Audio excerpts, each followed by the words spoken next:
네, 여러분 안녕하세요. 모토영입니다. 감기 기운이 아직 다 회복되지 않은 상태로 조금 톤다운해서 리뷰를 진행하겠다는 점 먼저 시작하면서 양해 말씀을 좀 드리고요. 아이오닉 6N입니다. 맨 처음 프로토타입 때 한번 가가지고 남양에서 한번 타보고, 그리고 시승 행사 때 태안에서 또 한번 이제 완성차가 나와서 그때 또 타보고, 오늘은 뭐냐? 오늘은 제가 항상 다니는 길, 저의 생활 바운더리 안에서, 그리고 우리가 항상 리뷰하는 코스 안에서 애기도 같이 타보고 직원들도 같이 타보고 하면서의 이 느낌들, 결과적으로 이 아이오닉 6N, 5N, 모델 3 퍼포먼스, 이런 차량들은 퍼포먼스도 물론 중요하지만 그 퍼포먼스만큼이나 혹은 그 이상으로 더 중요한 게 뭐냐? 바로 데일리성이다. 과연 그 데일리성을 갖추고 있으면서도 그 안에서 이 펀함을 얼마나 잘 구현했느냐가 요런 컨셉의 차량들의 그 성패를 좌우한다 라고 저는 그렇게 항상 생각을 하는데, 오늘은 이제 그런 맥락에서 가장 강력한 경쟁 상대라고 할 수 있는 이제 모델 3 퍼포먼스, 그리고 폴스타 4 듀얼 모터 스포츠팩, 이런 차량들과 한번 좀 비교를 해서 데일리에서 어떤지에 대한 느낌을 좀 말씀드려 볼 수 있는 것으로 하겠습니다. 자, 일단 아까 시작하면서도 지금 아무리 ESC 스포츠라고는 하지만 땅바닥이 정말 미끄러운 상황에 썸머 타이어를 꽂고 있습니다. 그래서 정말 실시간으로 계속해서 이 네 바퀴에 각각 다른 슬립들이 계속 일어나고 있는데, 지금 이런 상황에 이런 말도 안 되는 토크를 땅바닥에 쫙쫙 뿌리고 다니는 이런 상황에서의 전자 제어의 성능이 어떠냐, 요거 굉장히 좀 중요한 부분이라고 할 수 있습니다. 왜냐면 이 고출력 차량으로 오면 올수록, 그리고 가뜩이나 요즘에 전기차들 같은 경우에는 이 순간적으로 땅바닥에 뿌리는 이 토크의 힘이 엄청나게 강할 뿐 아니라 즉각적으로 튀어나옵니다. 그러다 보니까 전자 제어가 아주 조금이라도 바보짓을 한다거나 아주 조금이라도 타이밍을 놓친다던가, 다시 말해서 내가 지금 전자 제어를 해야 되는 상황인지를 감지해내는 능력이 떨어지건, 혹은 감지는 했는데 이게 컨트롤이 제대로 안 되는 상황이건, 그 둘 중에 뭐 하나라도 모자라면, 그 예전에 그 샤오미 SU7 처음 런칭했을 때 그 중국에서 이렇게 코너 돌다가 그냥 바로 이렇게 오버스티어 나가지고 차가 이렇게 꽝 옆에다가 처박는 그 영상 많은 분들이 보셨을 텐데, 그 꼴이 나거나 그 꼴 나는 게 너무 무서워가지고 너무 보수적으로 세팅을 한다? 라고 하면은 또 고성능 차인데, 지금 이런 상황에 지금 슬립이 일어나면서 차가 앞으로 간 거란 말이야. 근데 이런 상황에 보수적으로 세팅해가지고 슬립이 조금 일어난다라고 해가지고 이걸 바로 출력을 다 죽여버리면 그게 펀카겠어요? 그래서 일상 영역에서 이 차를 얼마나 우리가 재미있게 맘 편히 어느 정도 좀 내려놓고 좀 편하게 재미있게 탈 수 있느냐를 볼 때 전자 제어가 정말 중요하다. 그런 측면에서 제가 지금까지 느낀 말씀드렸던 3개 차종 중에 이 펀함을 끌어내기보다는 가장 보수적인 세팅으로 좀 그냥 안전빵으로 세팅한 거는 폴스타 4 듀얼 모터, 그리고 모델 3 퍼포먼스랑 아이오닉 6N 같은 경우에는 둘 다 정말 대단히 똑똑한 전자 제어를 가지고 있는데, 둘이 성향이 좀 달라요. 그리고 성향이 어떻게 다른가를 봤을 때 저는 굉장히 이게 좀 재미있게 보이는데, 모델 3 퍼포먼스 같은 경우에는 그 전자 제어의 개입이 한마디로 표현하면 정말 부드럽습니다. 그래서 사실 지금 이런 약간 촉촉하게 젖어있는 염화칼슘이 막 범벅이 되어 있는 이런 도로를 썸머 타이어로 빡 밟는다라고 했을 때 분명히 슬립이 일어나지만 그거를 운전자가 눈치채지 못하는 선에서 출력을 아주 미세하게만 컨트롤하면서 차를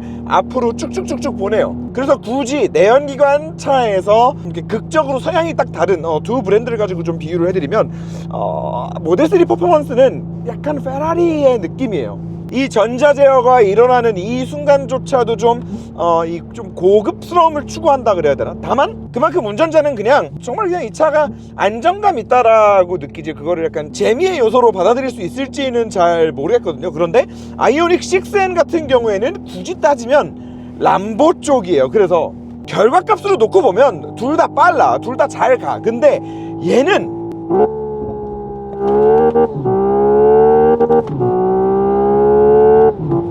하다못해 이런 지금 범프에서도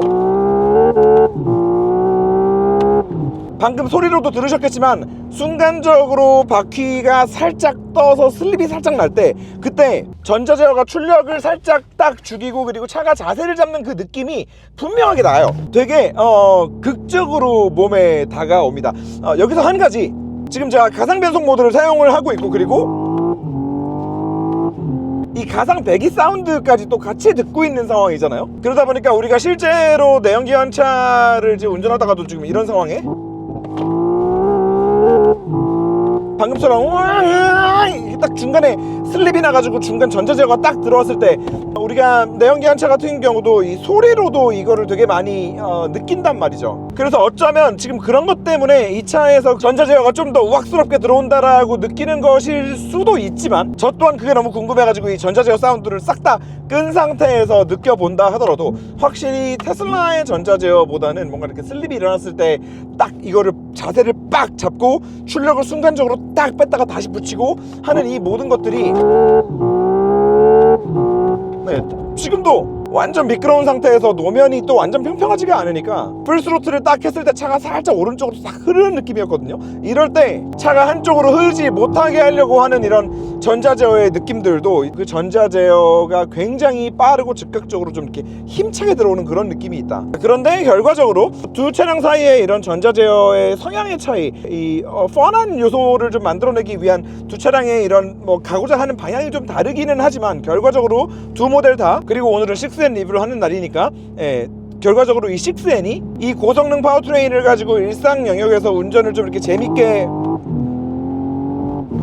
펀하게 편하게 하고 다닐 수 있는 능력을 갖췄느냐 라고 했을 때 저는 합격점을 일단 그 부분에서는 주고 싶다.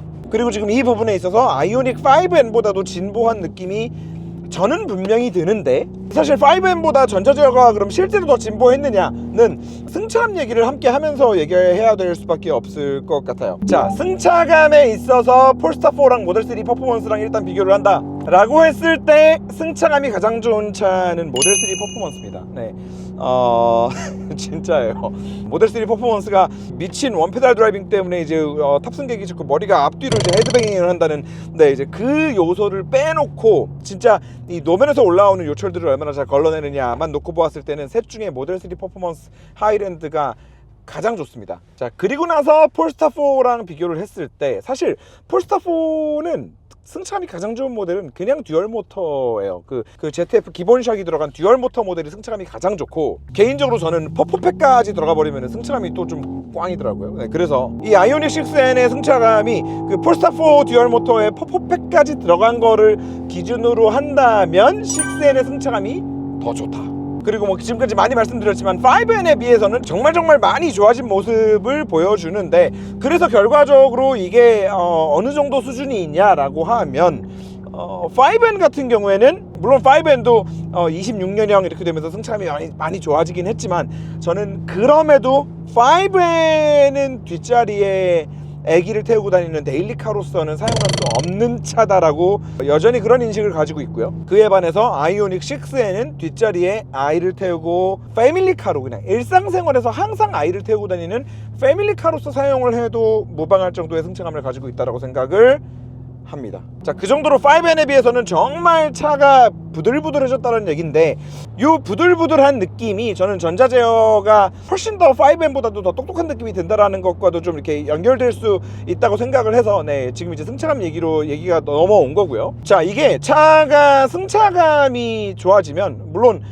이런 그냥 모든 도로를 다니는 상황에서의 요철, 그리고 왼쪽 오른쪽 바퀴에 이렇게 언밸런스한 이런 요철이 있었을 때 이 스테빌라이저의 강성으로 인해서 막 이 차를 막 계속 한쪽으로 막 튕겨져 올려 보내려고 하는 것 같은, 네, 이런 느낌에서부터 주는 뭐 불쾌함, 단지 이 위아래로 올라오는 이런 뭐 요철에 대한 불편함, 네, 이런 것들도 물론 좋아지겠지만 무엇보다도 승차감이 좋아지고 나면 실제 이 자동차의 바퀴도 노면을 추종하는 능력이 더 좋아질 수밖에 없어요. 너무 극단적인 예일 수도 있지만 우리 예전에 그 저기 막 무지성으로 튜닝하고 다녔던 뭐 그런 시절에 막 일체형 쇼바 거기다가 막 스테빌라이저 막 무슨 막 아이박 스포츠 막 뭐 이런 거 막 이만한 거 막 이런 거 스테빌라이저 막 튜닝하고 막 바디 보강하고 막 그러던 시절에 뒤에서 막 보면은 차가 막 탕탕탕탕 튀는 게 막 보일 정도로 네, 그 정도로 튜닝을 해가지고 다니던 시절에 그 차들이 코너를 돌다 보면은 무슨 일이 생기냐면 차가 너무 딱딱하니까 이게 이렇게 탕탕탕탕 튕기는 그 힘으로 코너를 돌다가 차가 튕겨져가지고 옆으로 순간이동을 하거나 차가 날아가 버리는 일이 생겨요. 정말 극단적인 이야기이기는 하지만 이 타이어가 결국에는 노면을 꽉 쥐어잡고 전자 제어가 들어오든 뭐가 들어오든 노면이 꽉 붙잡고 있는 상태에서 이 모든 것들을 다 수행을 하기 위해서는 어느 정도 부드러운 승차감이 또 도움이 될 때가 있다라는 얘기이기도 한 거죠. 그런 맥락에서 이 5M보다 얘가 승차감이 좀 더 부들부들해진데 그 측면 때문에 실제로 전자 제어의 로직이나 성능들이 좋아진 것과는 별개로 좀 더 큰 퍼포먼스를 내는 거 아닌가 라는 이제 그런 생각 또한 좀 들고요. 일상 영역에서 5N 같은 차와 이제 비교했을 때 가장 큰 차이점은 이제 요런 길입니다. 특히나 앞바퀴 쪽 말고 엇박으로 넘을 때 뒷바퀴 넘어갈 때가 여기도 와 방금 여기 앞에 딱 넘고 뒤에 이렇게 크게 뭐 이렇게 엄청 뭐 더 앞보다 더 흔들리는 느낌이 없이 이렇게 넘잖아요. 5N은 저기가 앞에 넘을 때도 난리인데 뒤에 넘으면 더 난리가 납니다. 여기도 그래서 항상 이제 출근하는 길에 라은이 이제 어린이집 등원시키러 내려갈 때 여기를 정말 조심해서 내려가거든요. 왜냐면 이게 승차감이 안 좋은 차들은 뒤에 특히나 뒷자리 같은 경우에는 여기를 까딱 잘못하고 딱 넘어버리면 그 애기 카시트 버킷 있잖아요. 버킷 안에서 애 머리가 막 좌우로 막 튕기거든요. 특히나 요런데. 근데 확실히 뒤쪽이 굉장히 부드러워서 이 정도면은 데일리성을 충분히 갖췄다라고 저는 볼 수 있다고 보고, 뭐 이 승차감이 달라진 부분에 있어서는 이미 아이오닉 6N 가지고 저희가 요 하체 리뷰하면서 5N과 6N의 아예 너클부터 시작해가지고 그 너클에 각각 붙는 암들의 위치가 전부 다 달라져서 결국에는 실질적인 하드웨어적인 피지컬의 변화를 줘서 이 서스펜션 지오메트리를 완전히 새롭게 설계했다라는 거를 그때 눈으로도 한번 보여드린 적이 있죠. 그래서 뭐 굉장히 괜찮은 뭐 데일리성을 충분히 갖춘 그런 승차감을 가지고 있다고 생각을 이제 하는데 여기 이제 문제는 이제 모델 3 퍼포먼스의 승차감이 더 좋다. 그래서 요거는 이제 하나씩 서로 트레이드오프를 하는 영역인 것 같아요. 아까도 말씀드렸지만 모델 3 퍼포먼스는 여전히 지금 모델 Y와는 다르게 아직까지도 이 전자식 브레이크 도입을 안 하고 있죠. 그래서 전자식 브레이크를 사용하지 않는 상황에서 최대한의 전비를 뽑아낼 수 있는 방법은 이 물리 브레이크를 애초에 안 밟게 해버리는 쪽으로 가는 게 전기차 제조사 입장에서는 가장 많은 일회 충전 주행 가는 거리를 뽑을 수 있는 길이기 때문에 그렇기 때문에 여전히 이제 원페달 드라이빙을 강제하는 이제 그런 세팅을 가지고 있는데, 참고로 저 같은 경우에는 원페달 드라이빙 차는 못합니다. 지금 테슬라 모델 S 같은 경우에는 어차피 FSD로 운전할 거니까 상관없다고 생각하고 샀지만 저는 원페달로 운전은 굉장히 승차감도 문제지만 안전에도 큰 위험이 있는 시스템이라고 생각을 해서, 이제 저 같은 성향을 가진 분들 혹은 뭐 이제 가족분들 중에 이제 멀미가 심한 아기가 있다거나 와이프가 멀미를 심하게 한다거나 하시는 분들은 이제 모델 3 퍼포먼스는 여전히 아무리 전체적인 승차감이 더 좋아도 그거는 이제 선택할 수 없는 영역이라고 생각을 하지만 어쨌거나 이 바닥에서부터 올라오는 이런 요철들, 그리고 또 방지턱을 넘을 때의 느낌, 이런 부분들에 있어서만큼은 3퍼포 하이랜드가 사실 더 좋은 느낌을 가지고 있다. 자, 그래서 승차감 그리고 전자제어 요 두 개를 놓고 보았을 때 저는 이 차는 데일리성을 충분히 갖추고 있는 펀카다 라는 얘기를 일단 좀 해주고 싶은데, 이제 여기서 우리가 간과할 수 없는 반드시 짚고 넘어가야 하는 최근에 있었던 굉장히 이제 큰 이슈가 바로 이 모델 3 퍼포먼스의 가격 인하죠. 이거는 뭐 진짜 테슬라니까 가능하지 않나. 그리고 소비자 관점에서는 테슬라한테 얼마나 이게 고마운 일인가. 왜냐면 결과적으로 이번에 테슬라가 모델 3 퍼포먼스, 모델 Y 가격들 다 내리고 막 3의 스탠다드 모델 가지고 들어오고 이런 것들을 발표하면서 결국에는 현대기아 전기차들도 테슬라를 따라서 공격적으로 가격을 좀 인하하는 그런 그림으로 지금 이어지지 않았습니까? 이건 결과적으로 무조건 기업들이 경쟁을 한다라는 거는 소비자들한테 좋을 수밖에 없는 거예요. 그래서 테슬라의 요즘에 그런 공격적인 가격 정책은 뭐 대환영하는 사람이기는 한데, 그래서 결과적으로 모델 3 퍼포먼스 5999에 보조금 받으면은 걔 보조금 올해 받나? 받겠지? 보조금 없이 친다 하더라도 지금 얘랑 걔랑 2천만원 차이가 난단 말이죠. 그러면 과연 이제 이 아이오닉 6N이 가지고 있는 이런 여러가지 펀한 요소들이 2천만원 이상의 값어치를 하느냐, 네, 2천만원 그 이상의 값어치를 해야만 해요. 왜냐면 많은 분들이 간과하고 계신 것 중에 하나가 테슬라는 모델 3 퍼포먼스에는 네, 그 하드웨어 4라고 하는 자율주행 컴퓨터, 최신 자율주행 컴퓨터가 들어가 있습니다. 이게 무슨 말이냐면 이제 향후 뭐 정말 빠르면 2년이라고 보고 늦어도 3년, 4년 네, 뒤에는 레벨 2 자율주행을 법적으로 허가를 내주기 위한 준비를 마칠 거예요. 그때가 되면 중국산 테슬라들도 FTA의 영향과는 상관없이 한국 법규가 준비가 되는 대로 지금 FSD처럼 이런 그냥 레벨 2기는 하지만 네, 이 도심에서도 자율주행이 되는, 그냥 운전자가 감독만 해주면 되는 레벨 2, 레벨 2 플러스라고 하든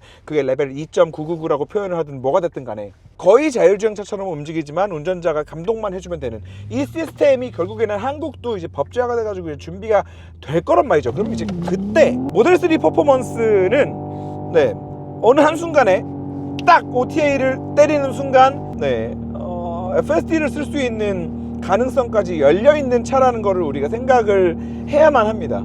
정말 극단적으로 얘기했을 때 지금 2천만원 가격 차이가 나지만 새 차 기준으로 만약에 3년 뒤에 법규가 준비가 돼가지고 네, 모델 3 퍼포먼스에 FSD가 락이 해제가 된다? 라고 하면은 그때 가서의 중고차 값의 차이는 네, 역전이 될 수도 있어요. 네, 무슨 일이 생길지 모릅니다. 그래서 그런 것까지를 다 고려를 하고 생각을 했을 때 과연 네, 이 아이오닉 6N이 가지고 있는 이런 펀한 요소들, 이런 가상 변속, 물론 요거는 대단한 건 맞아요.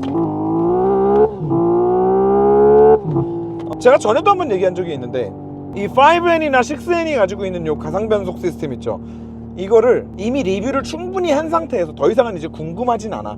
궁금하지 않은 정도 수준까지 충분히 다 네, 사용을 해보고 나서 내가 일상생활에서 이 차를 롱텀으로 길게 타면 어떨까를 한번 경험을 해본 적이 있는데, 그때 분명히 느꼈던 거는 내가 더 이상 이제 이 가상변속 시스템이라는 거에 대해서 이제 궁금함이 이제 없는 상태인데도 시동을 걸고 자연스럽게 이 네, 가상변속 시스템이 켜지도록 이 N 버튼을 누르게 되더라.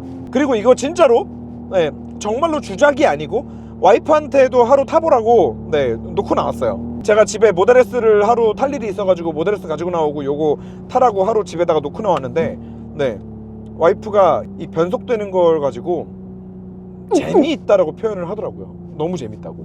전기차에서 가상으로 이런 뱅 사운드나 팝콘 터지는 소리, 배기 소리, 이 변속되는 느낌을 가상으로 만들었는데 이게 재밌다라고 느껴지는 자기 자신이 너무 신기하더래요. 네, 무슨 말이냐, 이런 아이오닉 6N이 가지고 있는 많은 이런 펀한 요소를 추가할 수 있는 장치들, 실제 엔진 사운드와 배기 사운드를 정말 리얼하게 잘 구현을 해놓고 이런 가상 변속, 그리고 뭐 드리프트 옵티마이저를 통해서 드리프트를 재밌게 할 수 있도록 만들어 놓은 많은 이런 요소들, 그리고 고성능 전기차라는 좀 이런 본질적인 부분으로 들어와서 보았을 때는 모터와 배터리의 열 관리 능력까지도, 전기차임에도 네, 뉘르에서 네, 몇 바퀴 돌려도 네, 출력저하 없이 운전을 할 수 있는 전기차니까요. 네, 그래서 정말 모델 3 퍼포먼스와 비교를 한다면 네, 이 고성능 전기차라는 키워드 하나만 딱 놓고 보았을 때 정말 분명히 네, 강점을 가지고 있는 차량인 거는 분명히 맞지만,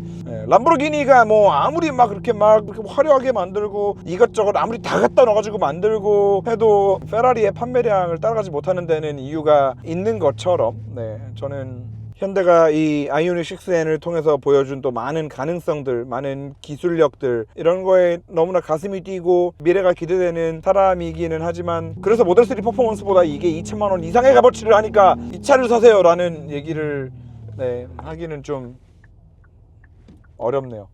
자, 아이오닉 6N, 이 차가 무슨 잘못이 있겠습니까? 뭐 일론 머스크가 미친놈이지. 갑자기 멀쩡히 팔던 차를 그 1,000만 원을 왜 까, 그거를. 갑자기 테슬라 얘기하다 보니까 이 주차 기능이 좀 궁금하네. 주차 기능이나 써볼까? 길게 누르면 주차 보조 시스템이 작동합니다. 자, 탐색. 오케이. 이거 핸들에 손을 떼고 주차 뷰 버튼을 누르고 계십시오.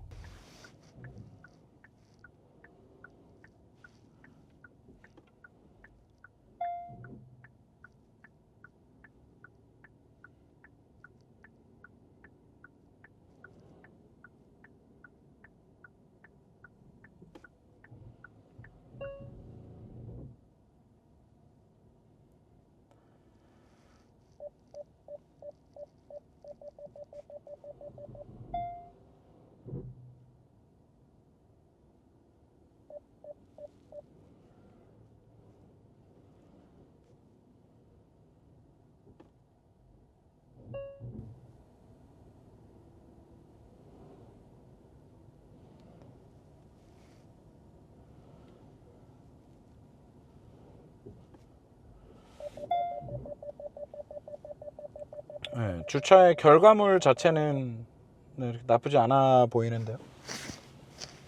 너무 오른쪽에 좀 잘 못 붙이는 경향이 있긴 한데, 주차의 결과물 자체는 이렇게 나쁘지는 않으나, 문제는 이제 항상 말씀드리는 자율주차 기능은 지금처럼 주차 자리를 찾는 과정에서부터 이렇게 오래 걸려버리면 안 돼요.